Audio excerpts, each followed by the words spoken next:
warahmatullahi wabarakatuh.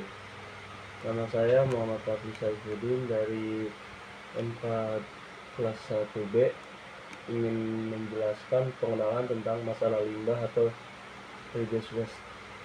Di era modern, limbah menjadi masalah serius yang dihadapi oleh hampir semua negara di dunia. Meningkatkan volume limbah yang dihasilkan oleh aktivitas manusia, baik dari rumah tetangga maupun industri, telah memicu kekhawatiran mengenai dampak lingkungan yang ditimbulkan.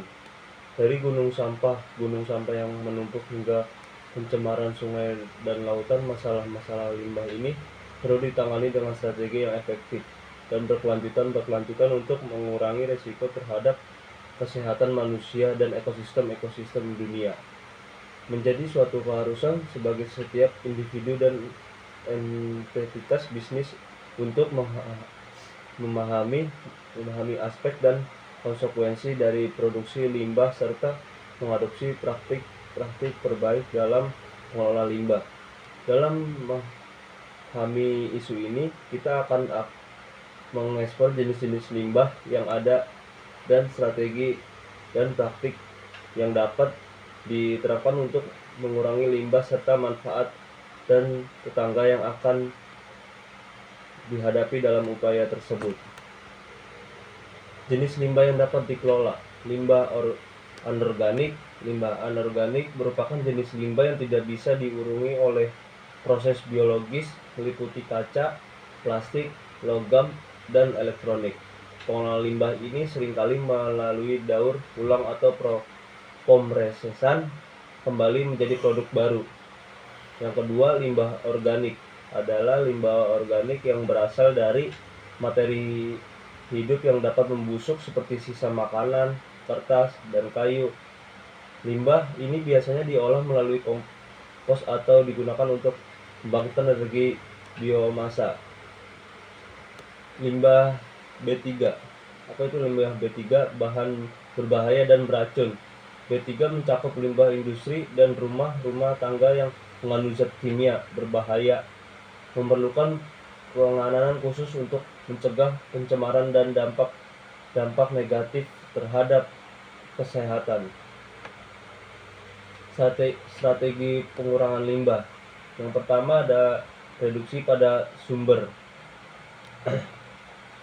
Menjaga aktivitas sehari-hari dengan prinsip mengurangi sisa yang dihasilkan bisa melalui penggunaan barang atau mengurangi konsumsi produksi sekali pakai.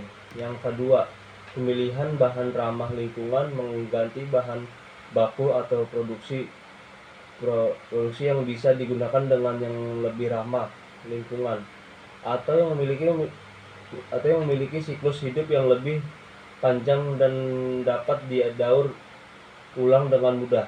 Yang ketiga, daftar kolektor, mendorong proses daur ulang dengan metode daftar ulang yang memudahkan pelaku industri dan konsumen dalam mengidentifikasi dan mengelola limbah dengan limbah efektif. Selanjutnya ada praktik pengurangan limbah di rumah. Yang pertama, composting. Mulai kompos merupakan langkah-langkah praktis untuk mengubah sampah organik rumah tangga menjadi pupuk yang berguna bagi tanaman.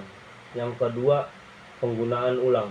Kegiatan seperti menggunakan botol kaca sebagai wadah penyimpanan atau menjahit pakaian lama menjadi tas membantu mengurangi produksi limbah. Yang ketiga, belanja berkelanjutan. Memiliki produk dengan kemasan yang dapat didaur ulang atau refill dan membawa tas belanjaan sendiri saat berbelanja untuk mengurangi pemakaian plastik. Selanjutnya, praktik pengurangan limbah di tempat kerja.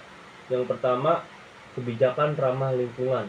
Menerapkan kebijakan yang mendukung menggunakan kembali dan didaur ulang serta mengurangi konsumsi kertas dan digitalisasi dokumen. Yang kedua, sosialisasi karyawan. memberikan pelatihan workshop tentang pengolahan limbah dan cara mengurangi sampah di tempat kerja. Yang ketiga, pengolahan sumber daya, mengoptimalkan penggunaan sumber daya seperti listrik dan air, serta mengintegrasi teknologi ramah lingkungan dalam operasional perusahaan. Selanjutnya, pengaruh limbah terhadap lingkungan. Pengaruh limbah lingkungan yang pertama itu ada penyelamatan ekosistem. Pengaruhan limbah berkontribusi pada perlindungan ekosistem dan menjaga keberagaman spesies hewan serta tumbuhan-tumbuhan. Yang kedua itu ada kualitas air dan udara. Pengolahan limbah yang baik membantu memastikan kualitas air tetap terjaga dan mengurangi polusi udara, menghasilkan lingkungan yang lebih sehat untuk semua. Sumber daya berkelanjutan. Konsep ekonomi sirkular dalam mengurangi pengaruhan limbah mengarah pada penggunaan sumber daya yang berkelanjutan dan mengurangi ketergantungan pada bahan bakar baru. Selanjutnya, keuntungan pengurangan limbah bagi bisnis. Yang pertama itu ada biaya operasional. Pengolahan limbah yang efisien dapat menurunkan biaya operasional hingga 25%. Yang kedua adalah perjualan. Merek yang menerapkan praktik hijau melaporkan meningkatkan perjualan hingga 60%. Yang ketiga, kepuasan pelanggan. Perusahaan dengan kebijakan ramah lingkungan menikmati peningkatan kepuasan pelanggan hingga 80%. Yang selanjutnya tentang dalam mengurangi limbah dan solusinya. Tantangannya yang pertama itu kesadaran dan partisipasi masyarakat. Solusinya kampanye, edukasi dan insentif. Yang kedua, tantangan biaya implementasi.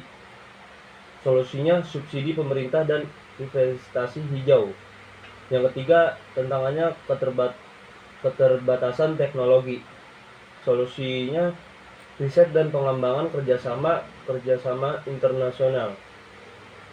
Yang keempat, tantangan peraturan yang belum optimal. Solusinya revisi perundungan undangan dan regulasi. Selanjutnya, kesimpulannya, dalam rangka menanggulangi masalah limbah yang serius, berbagai strategi mengurangi limbah telah dikembangkan dan diimplementasikan baik di lingkungan rumah tangga maupun di tempat kerja. Pengaruh positif pada praktik-praktik ini tidak hanya terasa pada lingkungan alam, tapi juga pada keberlanjutan bisnis dan kesejahteraan masyarakat secara luas. Untuk mencapai hasil yang maksimal, diperlukan upaya kolektif dan seluruh lapisan masyarakat, pemerintah dan sektor swasta. Tantangan yang dihadapi dalam upaya pengurangan limbah dapat diatasi dengan solusi yang kreatif dan kolaboratif, sehingga masa depan yang lebih hijau dan berkelanjutan dapat direalisasikan.